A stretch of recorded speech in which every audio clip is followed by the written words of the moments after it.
Hi. Um, our first reading this morning, I'm not sure that it is connected to what I'm going to talk about or not. It's just a poem that came to me this week, and I really liked it, so I thought I would share it. It is by Gilmore-Clough, and it is called "Hymn to Church Basements." It is about finding saints and angels in unexpected places, I suppose. Hymn to Church Basements. The world loves a grand cathedral, its righteousness and pulpit, purported sanctuary of redemption. Or you know what, as I even start reading this, I think there's a connection to what I'm going to talk about this morning, but I'll leave it to you to decide if there's one or not. The world loves a grand cathedral, its righteousness and pulpit, purported sanctuary of redemption. Holy spire and stilled saints, history of fire and painted glass, pews where congregants pray and worship, troubled by questions they hope someone has answers to. They wait on their knees to be forgiven. But where are the songs of praise for church basements? That lower level, that rock-bottom room, sunken and reverent with flickering lights, water-stained ceilings and coffee-stained carpets, its full moon of chairs that appear every night at 8 o'clock because a crackhead made a commitment. We don't kneel in church basements. Instead, we squat against walls and stand arms crossed in doorways. We sit slouched and messy, look each other in the eyes and say, I am an addict and I don't want to die. And, oh God, is this not a kind of miracle? I prefer my angels banged up and salty, chubby from eating cookies instead of shooting dope. They pull splinters from their wings, hug the newcomer too tightly, shake their heads at me when I don't raise my hand to share. No matter how tough I try to look, no matter how long it takes, they say, keep coming back, kid. Tonight, the addict who overdosed last month, the one who had to be revived with Narcan, is making the coffee. It's a picture of holiness there. The Bible reading for this morning is John chapter 14, the first part of the chapter. This is in the context in John. Jesus knows he's getting ready to die, and he gives a whole long speech to his disciples after dinner. So this is part of the after dinner talk. Do not let your hearts be troubled. Believe in God. Believe also in me.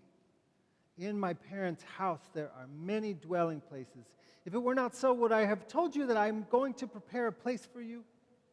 And if I go and prepare a place for you, I will come again and will take you to myself, so that where I am, you can be there too. And you know the way to the place where I'm going. And Thomas said, we don't know where you're going. How can we know the way? Jesus said to him, I am the way and the truth and the life. No one comes to God except through me. If you know me, you will know God also. From now on, you do know God and have seen God. Philip said, Lord, show us God and we'll be satisfied. Such an easy request. Show us God and we'll be satisfied. Jesus said to him, have I been with you all this time, Philip, and you still do not know me? Whoever has seen me has seen God. How can you say, show us God? Do you not believe that I am in God and God is in me? The words that I say to you, I don't speak on my own, but God who dwells in me does these works. Believe me that I am in God and God is in me. But if you don't, then believe me because of the works themselves. Very truly, I tell you, the one who believes in me will also do the works that I do, and in fact will do greater works than these, because I am going to God. I will do whatever you ask in my name, so that God may be glorified in me. If in my name you ask me for anything, I will do it. That's the word of God. B. Hayes just wanted to go to their senior prom. After 13 years at the same school, kindergarten through 12th grade, the senior prom was a rite of passage they had been looking forward to. So they got dressed up and they went. But there they are in their photo, dressed neatly in black pants and a black blazer with a crisp black t-shirt underneath, standing outside of the building as other students in formal wear climb out of a black GMC Yukon with tinted windows.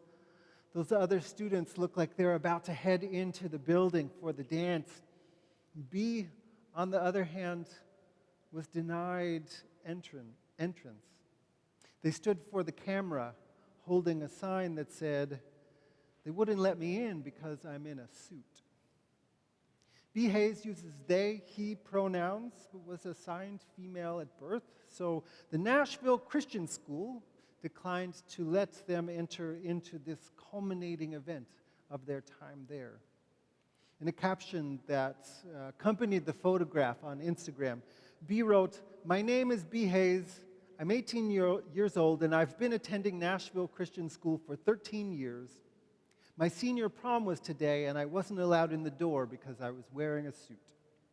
I should not have to conform to femininity to attend my senior prom. I will not compromise who I am to fit in a box." To be somewhat fair to the Nashville Christian School, they do have a policy. In an entry in their student handbook on identity, it says, "God created us, male or female, and we will live consistently with the gender God chose for us." In the section on dress expectations, it says, "All students should choose banquet attire that is appropriate for modesty and consistent with the biblical principles to guide student behavior and the statement of faith that Nashville Christian School students who do not appear..." The statement of faith of Nashville Christian School. "Students who do not adhere to these expectations may be asked to leave the event." To be somewhat less fair to Nashville Christian School, I'm going to assume, Dan, this is where I'm going to ask you to put up the slide. I'm going to assume, because I've never been there, so I cannot confirm this, but I'm going to assume that somewhere in the building of an evangelical primary school in the American South, there is a copy of this picture. I don't know if we can get that highlight. This picture called "Behold, I Stand at the Door and Knock." You might notice, I'm just assuming this because this is the evangelical Jesus that shows up across white Protestantism. You might notice that this feller's got beautiful, long, lush hair and is wearing something that appears awfully close to a radiant white dress. Do you reckon that the door he's knocking on is to the senior prom? This is what I'm wondering. I'm joking, of course. You can take the picture down, thank you. Maybe we can think about it for a minute. The painting is obviously not a piece of the historical record.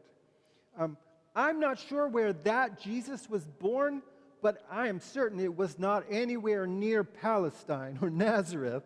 Anyhow, the painting is a metaphor. It's an individualized interpretation of a Bible verse suggesting that Jesus is waiting to be let into the heart of every person.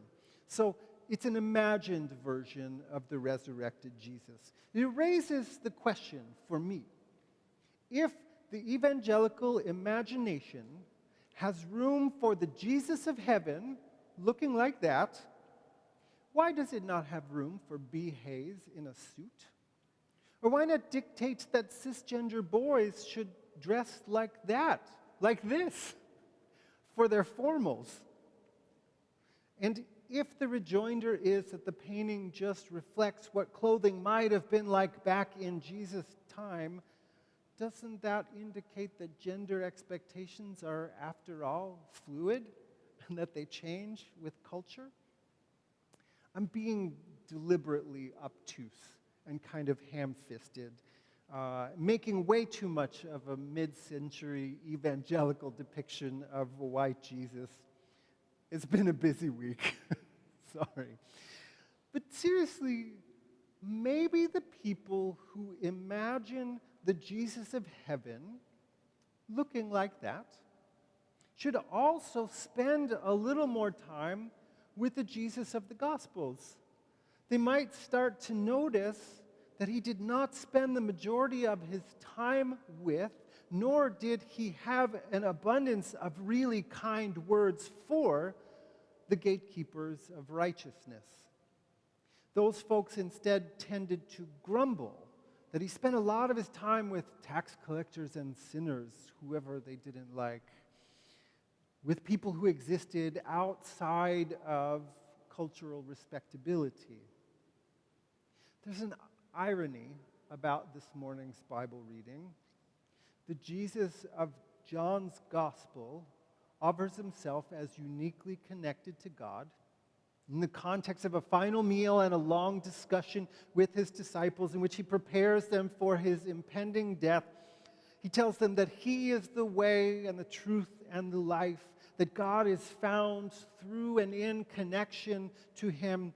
A lot of Christians have turned that around into a dictate about believing in specific ways, and so have turned the way into a blocked path. It's worth noticing that Jesus points to his own life, to the people that he healed, the people he included, the ways that he angered the authority structures. He points to that as proof of his connection to God. And then he transfers that to his followers. He says they'll do even greater things than he did.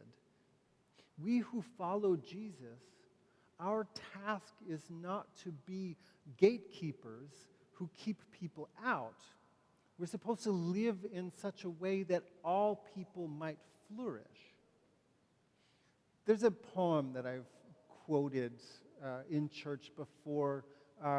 It's often attributed to the Catholic mystic Saint Teresa of Avila. I've attributed it to her. That is probably entirely false.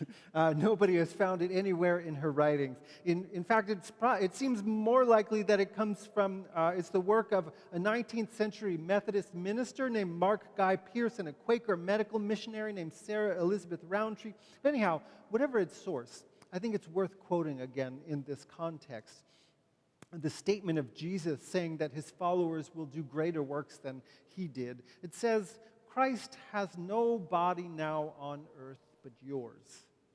No hands but yours, no feet but yours. Yours are the eyes with which Christ's compassion looks onto the world. Yours are the feet with which he goes about doing good. Yours are the hands with which he blesses all people now.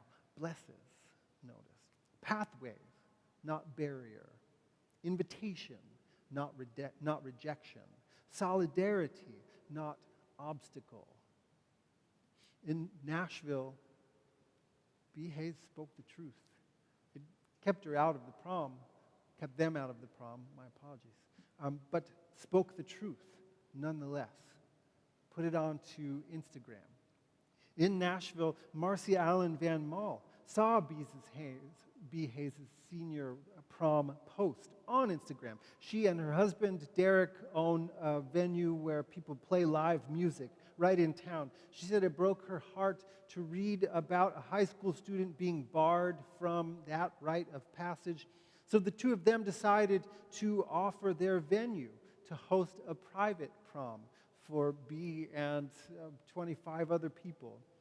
They posted on Facebook and social media looking for support, started hearing from other small business owners in and around Nashville.